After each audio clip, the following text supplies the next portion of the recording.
잠언 1장 1절에서 4절로 다시 있습니다. 이스라엘의 왕 다윗의 아들 솔로몬의 잠언이라. 이는 지혜와 훈계를 알게 하며 명철의 말씀을 깨닫게 하고 지혜와 정의와 공의와 공평의 훈계를 받게 하며 우매한 자에게는 슬기를 청년에게는 지식과 분별력을 주는 것이라 그랬습니다. 잠언 1장의 총 주제는 전체 주제는 아들에게 주는 훈계와 권면입니다. 그런데 이 1절에서 4절은 다윗의 아들 솔로몬의 잠언이라고 그랬어요. 그래서 다윗의 저자는 서두에서도 말씀드린 대로 잠언 1장 1절이나 10장 1절이나 25장 1절에 있는 대로 솔로몬이 지은 거예요. 솔로몬이. 자, 그래서 이 잠언은 처음 1장 1절과 중간이 10장 1절, 그 다음에 끝부분쯤에 잠언 25장 1절에서 세 번에 걸쳐서 잠언의 저자는 솔로몬이라 이렇게 강조를 하고 있어요. 자, 그렇기 때문에 이 솔로몬의 지은 잠언이라는 것은 누가 부인할 수가 없는 사실이에요. 자, 그래서 이스라엘의 왕 솔로몬의 다윗의 아들이라고 그랬어요. 솔로몬이 기록되는 것은 모든 의무를 갖다가 불식시키는 거예요. 그래서 이 잠언은 아들에 대한 훈계로 시작이 돼요. 아들에 대한 훈계로. 그리고 잠언이 기록된 목적을 다시 한번 우리가 복습을 하죠. 1장 1절에 있는 대로 지혜와 훈계를 한다고 그랬어요. 알게 하고 명철의 말씀을 깨닫게 하고 지혜와 정의와 공의와 공평의 훈계를 받게 하며 우매한 자에게는 슬기를 청년에게는 지식과 분별력을 주는 것. 이렇게 우리에게 교훈을 이제 주기 위해서 잠언이 기록된 것이에요. 자, 지혜를 안다는 것, 지혜를 안다는 것 정의입니다. 도덕적, 영적 문제를 판단하고 영적 문제들을 분별하는 능력을 갖춘다는 말이에요. 다시 말씀드리면은 지혜를 안다는 것은 도덕적, 영적 문제를 판단을 하고 영적 문제들을 분별하는 능력을 갖는다는 말이에요. 자, 그래서 지혜가 없는 사람은요, 영적인 분별력이 없어요. 영적인 분별력이 없다 이거죠. 그래서 성경에 나오는 참된 지혜는 세상적인 지혜보다 훨씬 뛰어납니다. 아주 위에 있어요. 야고보 3장 15절에서 17절을 봅니다. 이러한 지혜는 위로부터 내려오는 것이 아니라 땅에 속한 것이요 정욕적이면 마귀적인 것이니라. 이는 시기와 다툼이 있는 곳에는 혼란과 온갖 악한 일이 있기 때문이라. 그러나 위로부터 오는 지혜는 첫째 순수하고 그 다음 화평하며 친절하고 양선하며 자비와 선한 열매들로 가득하고 편견이 없고 위선이 없나니 의의 열매로 화평케 하는 자들이 화평 안에 뿌려진 것이니라 그랬어요. 땅에 있는 지혜하고 땅에 속한 지혜하고 하늘에 속한 지혜는 정말로 말 그대로 하늘과 땅 차이예요. 서로 접근할 수가 없어요. 불가능하다 이거예요. 전도서 1장 18절을 봅니다. 지혜가 많으면 슬픔도 많으니 지식을 들리는 사람은 슬픔을 들리는 것이라. 세상 지혜가 많으면 많을수록 슬픔을 더 많이 당하고 세상 지식이 많으면 많을수록 슬픔을 들리는 거라고 그랬어요. 그러나 하나님의 지혜가 많으면 많을수록 기쁨이 많이 늘어나고 또 하나님의 지식을 많이 늘리게 되면은 뭐겠냐? 기쁨을 늘리는 거라고 그랬어요. 성경 지식이 많아지면 정반대지요. 그 다음에 고린도전서 1장 17절을 보죠. 18절부터 보죠. 십자가를 전파하는 것이 멸망하는 자들에게는 어리석은 것이지만 구원을 받은 우리에게는 하나님의 능력이라. 기록되기를 내가 지혜 있는 자들의 지혜를 멸하고 총명한 자들의 명철을 없애리라 하였느니라. 지혜 있는 자가 어디 있느냐? 학자가 어디 있느냐? 이 세상에 변론자가 어디 있느냐? 하나님께서 이 세상의 지혜를 어리석게 만드신 것이 아니냐. 하나님의 지혜에 있어서는 세상에 그 지혜로 하나님을 알지 못하였기에 하나님께서 복음 전파의 어리석음으로 믿는 자들을 구원하시기를 기뻐하셨느니라. 유대인들은 표적을 찾고 표적을 구하고 헬라인들은 지혜를 찾지만 우리는 십자가에 못 박히신 그리스도를 전파하느니 이것이 유대인들에게는 거치는 것이 되고 헬라인들에게는 어리석은 것이 되지만 부르심을 받은 사람들에게는 유대인들에게나 헬라인들에게나 그리스도는 하나님의 능력이요 또 하나님의 지혜니라. 이는 하나님의 어리석음이 사람들보다 더 지혜롭고 하나님의 연약함이 사람들보다 더 강하기 때문이라 그랬습니다. 자, 하나님의 지혜가 예수 그리스도거든요. 그런데 세상 사람들은 예수 그리스도를 전하면, 즉 복음을 전하면 어리석게 여기는 거예요. 이는 성경대로 그리스도께서 우리 죄들을 위해 죽으시고 장사되셨다가 성경대로 셋째 날에 살아나셨느니라. 이 단순한 복음을 전하면은 사람들은 어리석게 여겨요. 그리고 로마서 10장 9절에서 10절인대로 네가 내 입으로 주 예수를 시인하고 또 하나님께서 그를 죽은 자부터 살리신 것을 네 마음의 구원을 받으리라. 이는 사람의 마음으로 믿어 의에 이르고 입으로 고백하여 구원에 이르느니라. 이렇게 단순한 복음을 전하면, 하나님의 지혜를 전하면 세상은 어리석게 여기는 거예요. 자, 그래서 교재를 보시면 하늘의 지혜는 하나님의 이제 뜻대로 하는 슬픔처럼 구원에 이르게 하는 회개를 가져온다고 그랬어요. 하나님의 지혜는 구원에 이르게 하는 회개를 가져온다고 그랬어요. 고린도후서 7장 10절을 봅니다. 하나님의 뜻대로 하는 슬픔은 구원을 위한 회개에 이르게 하므로 후회할 것이 없느니라 그랬습니다. 그러나 세상의 슬픔은 사망에 이르느니라 그랬어요. 네, 비참한 일이죠. 너무나도 비참한 일이에요. 그래서 세상의 지혜는 하나님과 그분의 계시와는 상관없이 스스로를 보존하고 또 최소한의 양심의 가책으로 자신이 원하는 것을 얻고자 하는 인간의 책략에 불과해요. 세상의 지혜라는 것은. 자, 그럴 때는 우리는 하늘의 지혜에 속하는 욥기, 잠언, 전도서, 고린도 전서, 고린도 후서, 여기에 시편까지도 해서 우리는 여기서 얼마든지 하나님의 지혜를 찾아볼 수가 있어요. 자, 그래서 우리는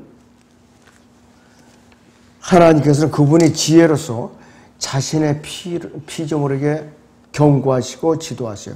그분의 지혜신 예수 그리스도를 통해서 경고하시고 또 지도하신다 이거예요. 인도하시는 거예요. 그리고 그분의 지혜인 예수 그리스도는 모든 피조물들에게 가장 유익한 존재라 이거예요. 가장 유익한 존재. 세상 지혜는 현재 세상의 상황과 맞부닥치면은 교만, 분노, 시기, 질투, 혼란, 전쟁, 전쟁의 소문들 이런 것이 들이닥치는 것이. 그러니까 좋은 소식이 하나도 없어요. 불길한 소식, 기분 나쁜 소식, 공포와 두려운 소식뿐이라 이것이요. 그런데 하나님의 지혜는요, 성령의 열매인 사랑과 기쁨 등을 우리가 맺게 하는 것이요. 갈라디아서 5장 22절 같이 봅니다. 그러나 성령의 열매는 사랑과 기쁨과 화평과 오래 참음과 친절과 선함과 믿음과 온유와 절제니 그러한 것을 반대할 법이 없느니라 그랬습니다. 너무나도 소중한 지혜이기 때문에. 자, 그래서 주를 두려워하는 것이 지식의 시작이라고 그랬는데 세상에 지혜로 가득 찬 사람들 정반대의 길을 가요. 잠언 1장 7절 다시 봅니다. 주를 두려워하는 것이 지식의 시작이거늘 그랬어요. 그런데 어리석은 자들은 지혜와 훈계를 멸시하느니라고 그랬어요. 하나님의 말씀을 전하면은 멸시해요. 비웃고 조롱하고. 그래서 알렉산더에서 출발한 BC 610년에서 546년 사이에 출발한 이 철학자들 거의 대부분이 하나님을 두려워하지 않았어요. 하나님을 두려워하지 않은 자들이 모두 지옥과 영원한 형벌에 대한 예수 그리스도의 가르침을 전부 부인했던 자들이에요. 그리고 잠언 1장 2절에는 훈계는 어떤 정의냐? 자녀 양육에 관해 일반 사람들이 가진 생각과 다른 생각을 갖고 있어요. 즉 아이를 징벌과 구일로 훈련을 시켜서 아이가 마땅히 알아야 할 바를 이해시키는 것이 훈계예요. 이 매도, 징계의 매도 좋은 훈계거든요. 근데 이 어떻게 된 거지? 저희 학교에서 회초를 들었다면 요즘 난리 나죠. 학교 선생님이 쫓겨나요, 요즘은. 그러니까 아이들이 망쳐놓고 있어요.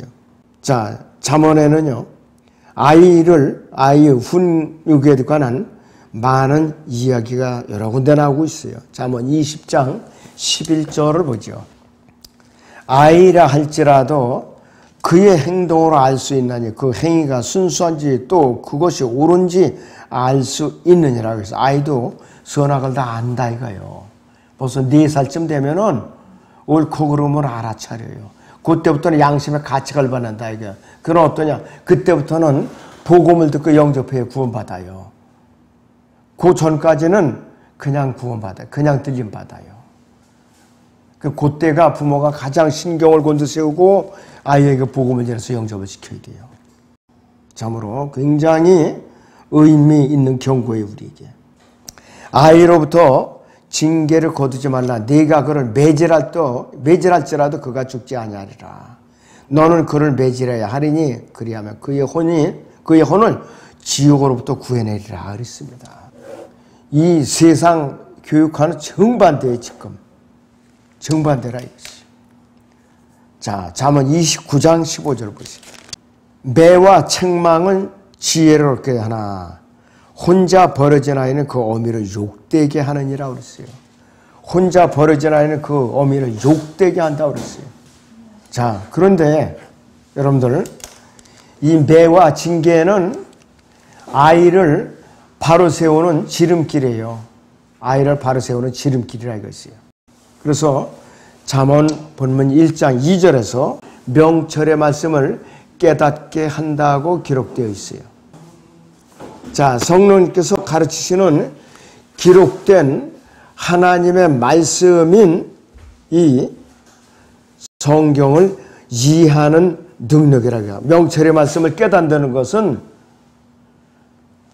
이제 하나님의 말씀인 성경을 성령께서 기록을 하셨는데 이 기록된 하나님의 말씀을 성경을 이해하는 능력이 뭐냐? 명철의 말씀을 깨닫는다는 뜻이에요. 그것이 바로 그 뜻이라 이것이에요. 그래서 이 말씀들은 가장 알기 쉬워. 의외로 또 가장 알기 쉬워요. 잠언이 어려운 것이 또 아니에요. 잠언 8장에 7절에서 9절을 봅니다. 내 입이 진리를 말하느니 악은 내 입술에 가증한 것이라. 내 입의 모든 말들이 의에 있나니 그 말에는 비뚤어진 것이나 왜곡된 것이 전혀 없느니라. 그것들은 깨닫는 자에게는 모두 알기 쉬운 것이요 지식을 얻는 자들에게는 옳은 것이니라 그랬습니다.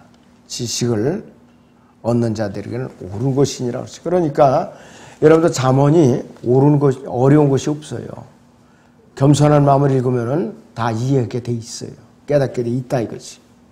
자, 그래서 하나님께서는 고린도전서 2장 1절에서 8절과 베드로서 2장 18절에서 언급된 인간의 지혜보다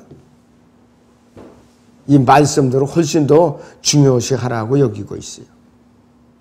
자, 그런데 명철의 정의는 뭐냐? 악에서 떠나는 거예요. 명철의 정의는 악에서 떠나는 것.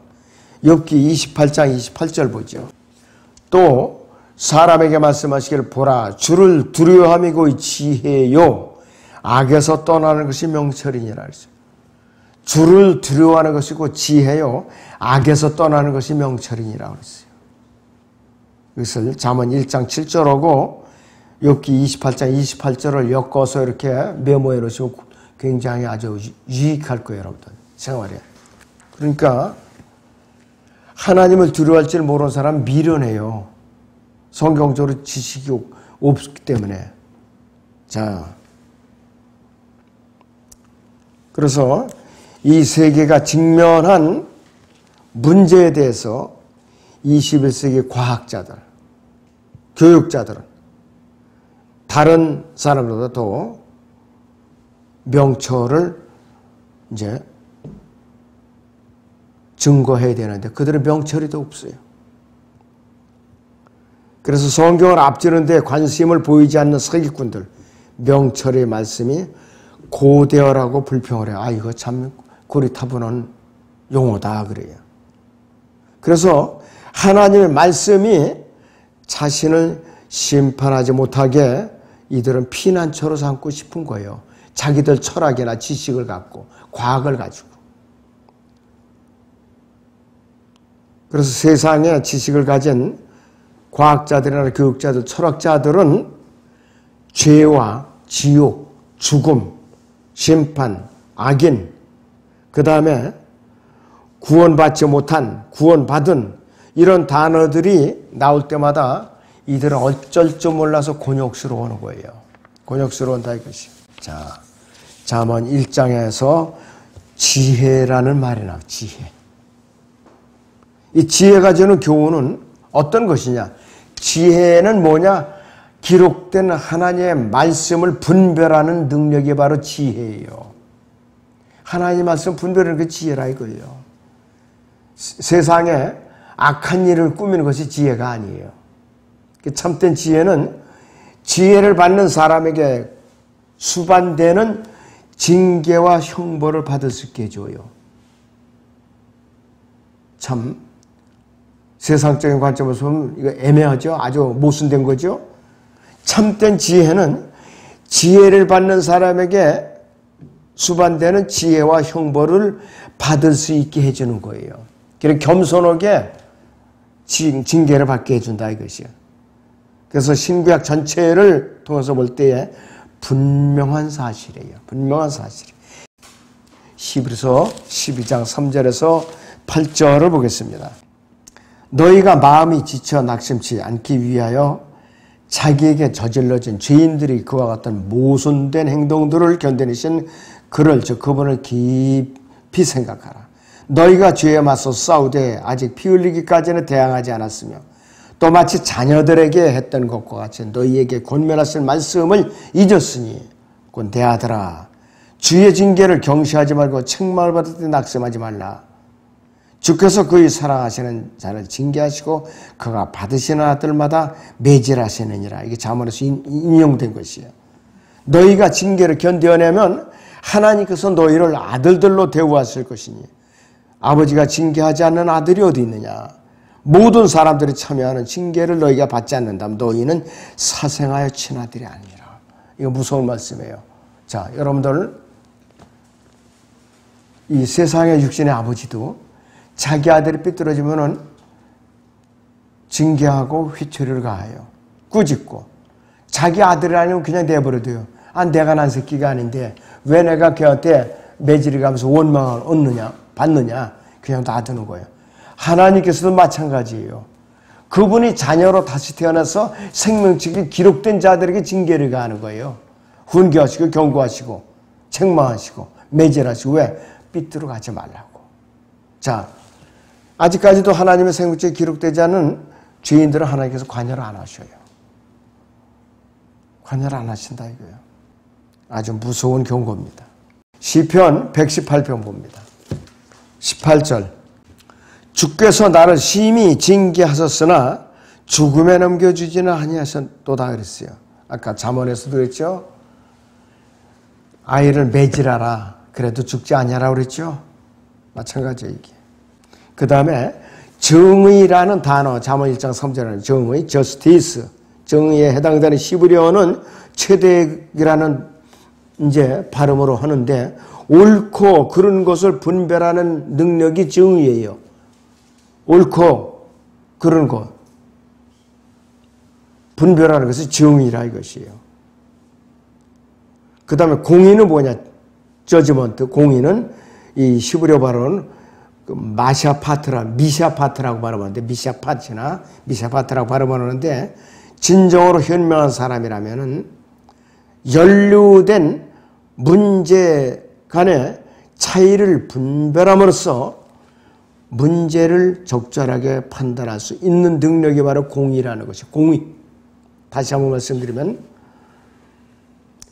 진정으로 현명한 사람이라면 자, 연루된 문제에 관련해서 그 차이를 분별함으로써 문제를 적절하게 판단할 수 있는 능력이 바로 여기서 뭐냐면 공의라는 말이에요. 공의라는 말. 또 구별이라는 건 뭐냐? 구별이라는 아주 유사한 것들이나 다른 것들을 다룰 때 절대적으로 필요한 것으로 같지 않은 것을 무차별하게 다루는 것은 참으로 우스운 일이다 이거예요. 그러니까는 유사한 것들을 갖다가 잘 구별하는 거. 자, 마태복음 7장 1절에서도 주님께서 판단하지 말라 그리하면 너희도 판단받지 않을 것이라고 그랬어요. 그분은 또한 사도 바울이 받은 더 깊은 계시를 통해서 영적인 사람은 모든 것을 판단하나 자신은 아무에게도 판단을 받지 아니하느냐고 그랬어요. 바울은 그리스도인에게 의심이 가는 행동을 판단하라고 말하고 있어요. 의심이 가는 건 네가 판단하라. 로마서 14장 13절을 보죠. 그런즉 우리가 더 이상 서로를 판단하지 말고 도리어 형제들 앞에 거치는 것이나 방해물을 놓지 않냐는데 판단해야 하리라 그랬어요. 이 판단에 대해 그렇다 이것이에요. 누가 어쩌든 함부로 사람을 판단하지 말고 형제들 앞에 거치는 것이나 방해물을 놓지 않는지 판단하라 이거예요. 그 판단의 기준이 그렇다 이것이에요. 자, 그래서 또 공평은 뭐냐? 공평. 현명한 사람의 두 가지 것이 조화를 이루는 때와 조화를 이루지 않는 때를 구별하는 능력이 바로 공평이라는 정의예요. 공평이라는 것. 잠언 17장 26절을 보죠. 의인을 벌하는 것도 공평함을 인하여 통치자들을 때리는 것도 선하지 아니하니라 그랬습니다. 분별을 잘하려는 뜻이에요. 분별을. 자, 그렇다면 또 이 공평은 히브리어 발음은 메시아람이라고 발음하는데 그것은 같은 것과 같지 않은 것을 구별하는 능력도 공평해요. 이것이 같은 것과 같지 않은 것을 구별하는 것이 공평해요. 야, 일을 공평하게 처리한다 이런 말을 하죠. 같은 것과 같지 않은 것을 분별하는 거예요. 그러니까 누구에게 억울하게 손해를 끼치지 않게 하는 거예요. 시편 17편 2절을 보죠. 나의 변호가 주의 임재로부터 나오게 하시고 주의 눈은 공평한 것들을 보소서 그랬습니다. 네, 오늘은 여기서 마칩니다.